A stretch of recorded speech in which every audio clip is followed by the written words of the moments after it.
When we consider our outdoor air pollution, there are ways that outdoor air pollution can be reduced, and there are some ways that are increased. So when we look at how outdoor air pollution can be reduced, one of those ways is by settling out. So we said that deposition was when air pollutants came out of the air, like sulfur dioxide, goes up into the air as particulate matter in a cloud. It can also settle out the same way. So it can settle, that's the solid coming out. Precipitation, when it rains, it'll attach to, the air pollution will attach to the precipitation, the molecules of water, and rain down in the form of acid rain. Sea spray, so when the ocean crashes on the shore, when the waves come in, and some of the waves and some of the water kind of goes up into the air, can kind of knock the pollution out of the air. So sea spray isn't hugely impactful as far as reducing air pollution. It would only be in a very isolated strip right along the coastline.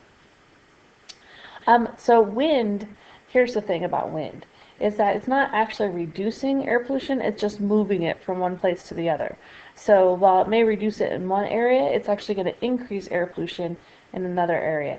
If you've ever driven into San Diego or driven into LA, you see that in evidence as you're coming through the mountains.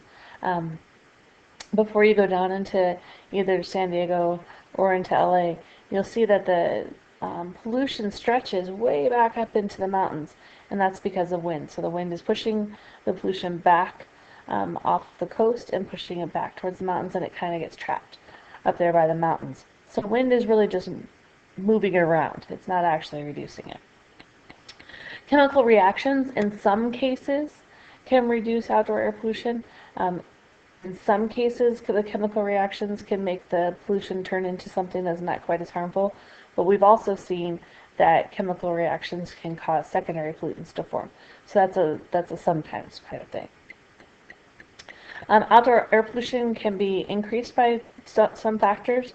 So when you look at, we just talked about mountains and how they can kind of trap the pollution. Mountains also can help create temperature inversions that we'll talk about on the next slide. And I'll show you a picture of that. High temperatures we talked about already. When it's hotter here in the desert, it's going to, because remember that photochemical smog forms when we have those VOCs that are acted upon by sunlight and by heat. Then as you increase the heat, you're going to increase the amount of chemical reactions that occur there. So urban buildings, though, kind of act like mountains in a way. So if you have an area that's flat, so you think about downtown Phoenix, and the pollution can actually get caught by the buildings, because as the wind comes through, it slows it down. So it kind of acts like a buffer. So where, once again, it's not dispersing the pollutants, it's not pushing them somewhere else, because the wind is getting slowed down by buildings. So when we talk about temperature inversions can only occur in an area where you have either the ocean on one side and a mountain on the other, like LA or San Diego, or you have mountains on both sides, so, or like you're in a valley, because somehow air has to get trapped. And so you can see on here how the ground level is warmer and it starts to cool off, and then you have this area that's got warmer air that's sitting on top of it, kind of like a lid. So usually temperature inversions form at night. For whatever reason, the ground stays warmer, and then the air temperature up here starts to cool, but this layer of warm air it is sinking down. You've got this air that's kind of starting to sink, and it's a warmer air mass than what's right above it. And so you end up with this temperature inversion, and because of that, you see that warmer rises, right? So it's going to rise up until it hits this area of air that's actually warmer than the air that's below it, and so the pollution's not going to rise anymore, and so it's going to end up forming that smog layer. And this is what we see when you look downtown into Phoenix all the time, because the mountains trap the warmer air, and the ground is staying warmer, and then you get this bit of pollution that's stuck in there until the sun comes up and it heats up the ground enough that it kind of breaks through this inversion layer and it can continue to rise, which is why the inversion layer tends to look worse in the mornings than it does in the afternoon. Okay, so that's outdoor air pollutants. What do we talk about with indoor air pollutants? So actually, as bad as the outdoor air pollution looks, the indoor air pollution can actually be worse. So if our if our houses aren't well ventilated, if they don't allow for that transfer of air to move from outside to inside and basically get fresh air into your house, that can concentrate indoor air pollutants. Which goes along with the tight construction. So, right, we talk about energy efficiency. We want our house to be efficient. We want it to have, all the cracks and crevices because we don't want to lose our air conditioning out or lose our heat out. But then we also have to balance that out with how do we get fresh air into the building in order to get rid of especially the carbon dioxide that can start to build up inside of a building. So there are some areas of the world where people only cook inside their house on open fires, and that can be very dangerous. We have all those air pollutants. I mean, think about if you've ever been camping and you have your fire, and you sit by your fire and you roast your marshmallows and whatever. Well, now imagine that being in your house and being trapped, and all those contaminants are being trapped in your house. That's just one example of indoor air pollution. If you also think about, we talked about VOCs, right, in your paint. It's also the formaldehyde that's in the glues and carpeting. And the other ones on these actually we talked about. So tobacco smoke we haven't talked about. People who smoke inside, and then all the contaminants that are in that tobacco smoke, which is not just carbon dioxide, but the tars and the sulfurs and all the kind of nastiness that's inside the tobacco smoke.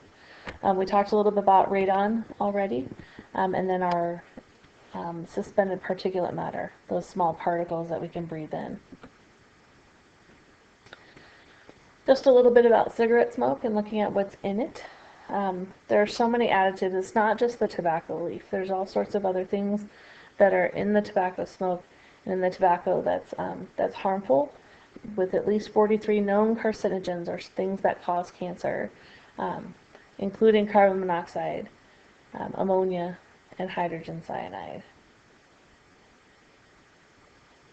When we talk about formaldehyde, so it's a carcinogen. It used to be used like a preservative, when you think about people used to dissect frogs and things like that in biology class, and they would preserve the organisms or preserve the frogs in formaldehyde, and they don't use that anymore because it's so toxic. Now, it can cause death if you get enough of a quantity in it, but the amount that's used in carpeting, as long as your home is ventilated, then all these things that it says that the formaldehyde is in, it's not going to be a problem. It becomes a problem when you don't have that well ventilated house and you have it's just stagnating in the area. So it's a useful chemical. We just need to make sure that we're not breathing it all in. We talked about radon a little bit. How it forms near granite. It also forms near shale. Has those little amounts of uranium-238 in it, which makes it radioactive. Becomes airborne. We can inhale it in, and it causes what cancer does, which is mutations in your cells. This graphic just kind of shows you some of the contaminants that can be in your home. One of those reasons why it's just so important to have your house be well ventilated. All of these things are going to be kind of as much of an issue, with the exception of tobacco smoke, as long as your house is well ventilated. Really, there's no way to ventilate your house enough against secondhand tobacco smoke. Some other things in addition to the contaminants are the biologicals that we can breathe in as well. So this is a electron microscope picture of a dust mite. They're really, really tiny. They're all over the place. They tend to live in places, particularly in your mattresses. If you've ever seen those commercials where they say that your mattress, when you bought it, weighed 15 pounds and 5 years later it weighs 30 pounds or something like that, that's because and they talk about it's because of dust mites. These are those little dust mites. They don't hurt us. They're living off of not live human skin, but dead human skin. But they're everywhere. When you breathe them in, it causes problems. So when we look at what happens when you when you inhale air pollution, your body produces mucus, which is kind of that rumbling in your throat. I mean, everybody knows what mucus feels like in there, but it can also damage the alveoli. So these alveoli here, they look like little grapes. But what they are is on the branches in your lungs, so your bronchia, come out, and they end in these little alveoli, and they increase the amount of surface area so that you have a better transfer of oxygen to your blood. So this is that kind of crossover part between your respiratory system and your circulatory system. It's one of the ways that your blood gets oxygenated.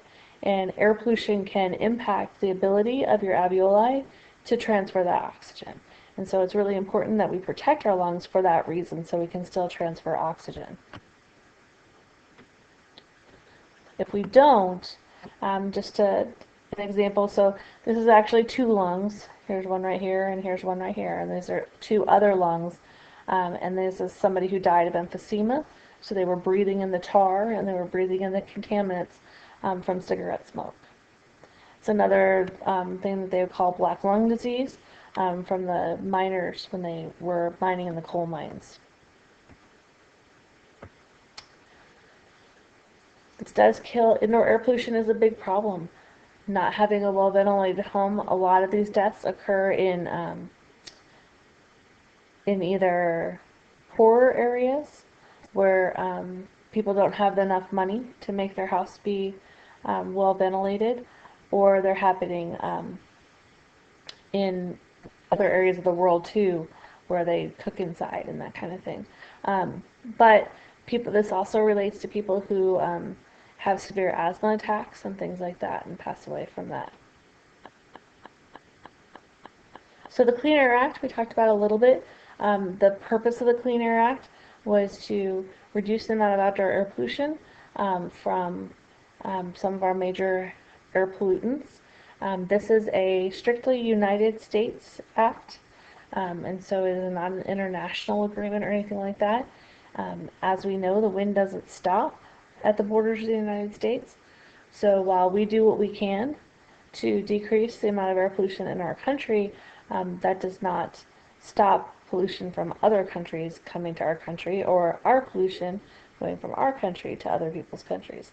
So it's a step in the right direction. It was our first steps in the 1960s and 1970s between the Clean Water Act and the Clean Air Acts. It says acts plural because there was the original act, and then there's been amendments to the act as it goes along. We're trying to reduce those air pollutants that we know that cause harm.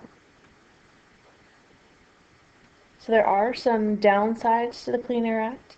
When we look at how do we solve environmental problems, we talked about this at the beginning of the semester, is that it's always better to stop the pollution rather than try to clean up the pollution. And the Clean Air Act really looks at an end of the pipe, okay, and the end of the system, and a cleanup side of things as opposed to a prevention side of things. And so it's a difficult act to strengthen because it's always going to have industry as an opposition, because industry is one of the primary contributors to outdoor air pollution, and so it's difficult to balance that out when you're looking at economic pressures as well.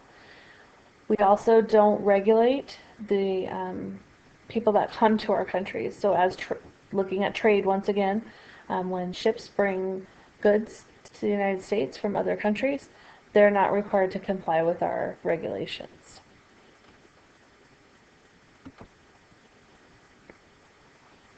The same thing with airports. Airports aren't required to comply with the Clean Air Act. And it's not regulating carbon dioxide, which is something that we also talked about. It also doesn't really deal with indoor air pollution. So there's some room for the Clean Air Act to be improved, but once again, industry is always going to be a large opponent and a large lobby against increasing the requirements of the Clean Air Act. So we look at how could we prevent as opposed to clean up afterwards. Part of the prevention is burning things that don't produce as much pollution, like our anthracitic coal, or taking that sulfur out of the coal. They talk about converting the coal to a liquid or gaseous fuel. When you burn that liquid or gaseous fuel, it produces less carbon. However, converting it causes some carbon, so I'm not sure if there's that much of a net gain in that area. But really looking at the less polluting fuels. If we're looking on the cleanup side of things, then we try to get rid of it after we've already created it, or trying to pull those pollutants out after combustion. And we use something called scrubbers to do that, and we'll talk about that a little bit later on. So once again, this just kind of goes back to that the Clean Air Act is hard to enforce, and it's hard to kind of put any more teeth to it. One of the things that they tried, that a number of states tried to do about 15 years ago, was they tried to get stricter regulations put on so that things that we know now that work, like scrubbers that pull the contaminants out of the air, you still burn the coal, but before the smoke goes out of the smokestack, it goes through the scrubber, which pulls the carbon dioxide and sulfur dioxide out of the air. And so, but they're really expensive. And so to have some of the older coal-fired plants convert to that, they also take up, the scrubbers aren't little, they take up a big area. And so and they're expensive. And so they're concerned that that's going to put them out of business.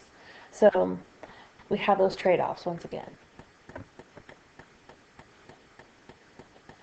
We're already reducing our outdoor air pollution. A lot of our vehicles now emit far fewer emissions than they did in the past.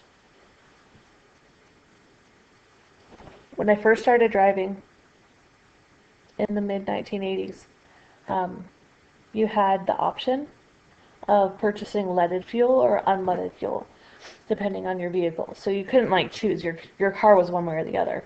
And so when they started moving towards in the United States only using unleaded fuel, it was one of the reasons for that was because when you burned it, some of that went into the atmosphere. And so just changing the type of fuel even was helpful when we looked at outdoor air pollution. So some more examples of ways to prevent outdoor air pollution. We already talked about some of the emission controls. They can put it on the tailpipe of the vehicle just like they can put it on the smokestack of a coal-fired power plant. And then using things that use less fuel.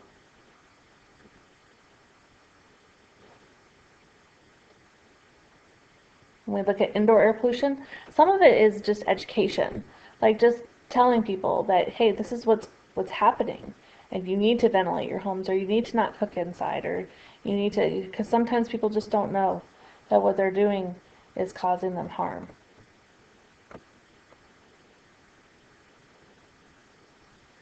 So some ways to solve our air pollution problems. We've talked about a number of these.